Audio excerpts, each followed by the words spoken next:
നമസ്കാരം. ഞാൻ രാജശേഖരൻ വാസ്തു കൺസൾട്ടൻറ്റ്. നമ്മുടെ കയ്യിലുള്ള ഭൂമിയിൽ ദോഷം ഉണ്ടെന്ന് കരുതുക. അതെങ്ങനെ ദോഷ നിവാരണം ആക്കാൻ പറ്റും എന്നാണ് ഞാനിന്ന് പറയുന്നത്. വാസ്തുവിദ്യ എന്ത് പറയുന്നു എന്നാണ് പറയുന്നത്. 7 രീതിയിലാണ് നമ്മുടെ ഭൂമിയുടെ ദോഷം മാറ്റി അത് നമുക്ക് വാസയോഗ്യമാക്കാൻ പറ്റുന്നത്. 1. ഖനനം. ചെരിഞ്ഞ ഭൂമിയാണ്, അല്ലെങ്കിൽ കുണ്ടും മുഴയൊക്കെയുള്ള ഭൂമിയാണ്. അത് നമ്മൾ കട്ട് ചെയ്ത് ലെവൽ ചെയ്യുന്ന രീതി ഖനനം എന്ന് പറയുന്നത്.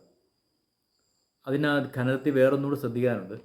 ഇപ്പം നമ്മുടെ കയ്യിലുള്ള ഭൂമി ശ്മശാന ഭൂമിയാണെങ്കിൽ അവിടുത്തെ മണ്ണ് കുഴിച്ചു മാറ്റി, ഉദ്ദേശം ഒരു 6 അടിയെങ്കിലും കുഴിച്ചു മാറ്റി പുതിയ മണ്ണ് നിറയ്ക്കുന്നത് നല്ലതായിരിക്കും.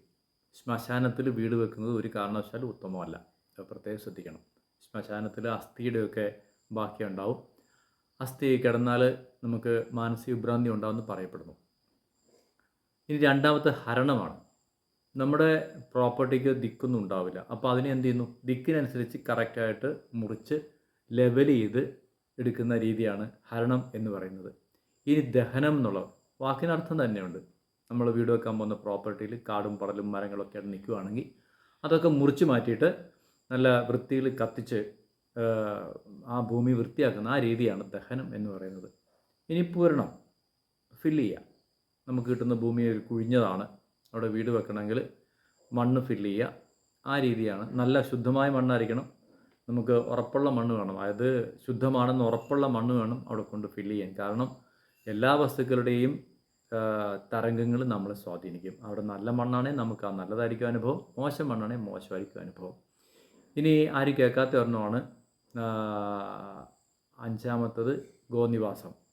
ഗോനിവാസം എന്ന് പറഞ്ഞാൽ തീരെ താമസയോഗ്യമല്ലാത്ത, ഒരു വൃക്ഷങ്ങളും കിളിക്കാത്ത ഒരു സ്ഥലം, ഇല്ലെങ്കിൽ അവിടെ ഒരു ചെടികളും നന്നായി വളരാത്തൊരു സ്ഥലം.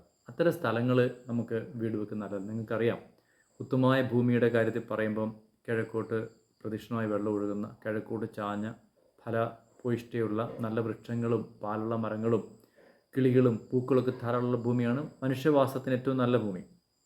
അപ്പോൾ അങ്ങനെ ആകുമ്പോൾ ഗോനിവാസം കൊണ്ട് ആ ഭൂമിയിൽ ചാണകവും മൂത്രമൊക്കെ വീണ് അവിടെ നല്ല ചെടികളൊക്കെ വളരെ രീതിയിലാക്കുന്ന ആ ഒരു രീതിയാണ് ഗോനിവാസം എന്ന് പറയുന്നത്. ഇനി 6-മത്തത് വിപ്രോചിഷ്ടമാണ്. വിപ്രൻ എന്ന് പറഞ്ഞാൽ ബ്രാഹ്മണനാണ്. അദ്ദേഹം ബ്രഹ്മജ്ഞാനിയാണ്. ആ ബ്രഹ്മജ്ഞാനി ആളുകൾ താമസിക്കുമ്പോൾ തന്നെ അദ്ദേഹത്തിൻ്റെ വൈബ്രേഷനോട് വ്യത്യാസം ഉണ്ടാക്കും. സെയിം ടൈം അദ്ദേഹം പൂജയ്ക്കായി ഉപയോഗിക്കുന്ന ദ്രവ്യങ്ങൾ ആ ഭാഗത്ത് സൂക്ഷിച്ചിട്ടുണ്ടാവും. അത് അവിടുത്തെ ദോഷങ്ങൾ മാറ്റാൻ കാരണമാകും. ഇനി 7-മത്തതാണ് ഗവ്യം. അറിയാം, നിങ്ങൾക്ക് പഞ്ചഗവ്യം പറഞ്ഞു കേട്ടിട്ടുണ്ടാവും. ആ ഗവ്യം ഉപയോഗിച്ച് താന്ത്രിക വിധിപ്രകാരം പൂജ ചെയ്ത് ചില സ്ഥലങ്ങളിൽ തളിച്ചു കഴിഞ്ഞാൽ ആ നിരപ്പാക്കിയ ഭൂമിയിൽ ദോഷങ്ങൾ മാറിക്കിട്ടും. ഇങ്ങനെ 7 രീതിയിലാണ് വാസ്തുവിധി പ്രകാരം ഭൂമിയുടെ ദോഷം നമ്മൾ മാറ്റാൻ ഉപയോഗിക്കുന്നത്. അപ്പോൾ നിങ്ങൾ ഭൂമിദോഷം മാറുന്ന രീതിയെക്കുറിച്ച് ഏതാണ്ട് ഒരു ധാരണയായി കാണുന്നു കരുതുന്നു. പുതിയൊരു വിഷയമായി വരും ദിവസം കാണാം. നന്ദി, നമസ്കാരം.